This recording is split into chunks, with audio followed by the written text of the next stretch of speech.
Қайырлы күн баршаңызға. Бүгін біз сіздермен өте дәмді шығатын, ауызға салса еридің Наполеон тортын дайындаймыз. Алдымен ол үшін бізге осындай слоеный тесто керек. Оны жақсылап жұқа етіп жайып аламыз.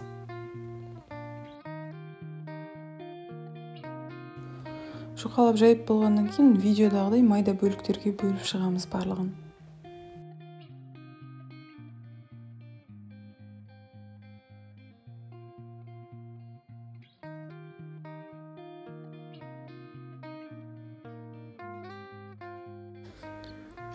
Мінекей 220 градуста пісіп шыққан қамырымыз осылай қатпарлы болып, өте әдемі болып шығады.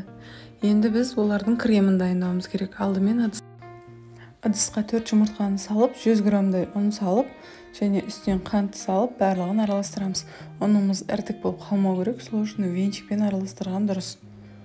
Жақсылап барлығын араластырып аламыз. Енді ыдысқа жарты литр сүт құйып, оның үстіне де қант салып, оны газға қоямыз.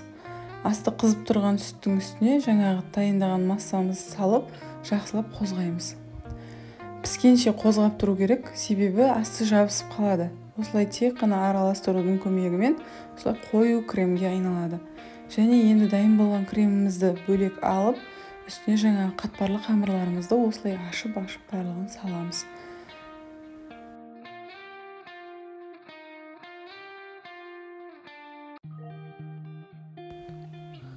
Міне барлығын салып болдық, ал енді барлығын жақсылап араластырамыз. Осындай қою күйге келеді. Енді форманы алып, менде осындай форма, әртүрлі формада жарай береді. Дайын болған қамырымызды саламыз. Қазір ыстық күйінде болып тұр. Оны салып қойып 2 сағат холодильникте ұстаймыз. Сонда ол өзінің формасымен домалақ болып, әдемі болып шығады.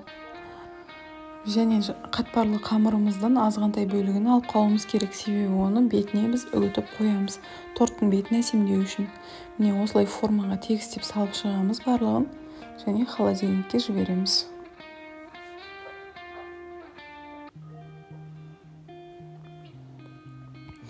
Мінекей дайын болған тортымызды енді формадан шешеміз. Менікі әлі де толық суымапты, негізі толық суығаны дұрыс.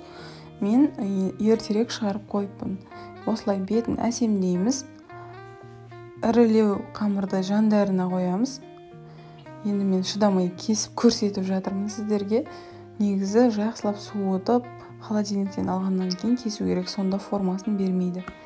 Мінекей өте дәмді шықты тортымыз. Ауызға салсаң ериді. Міндетті түрде жасап көріңіздер, өте оңай, астарыңыз дәмді болсын.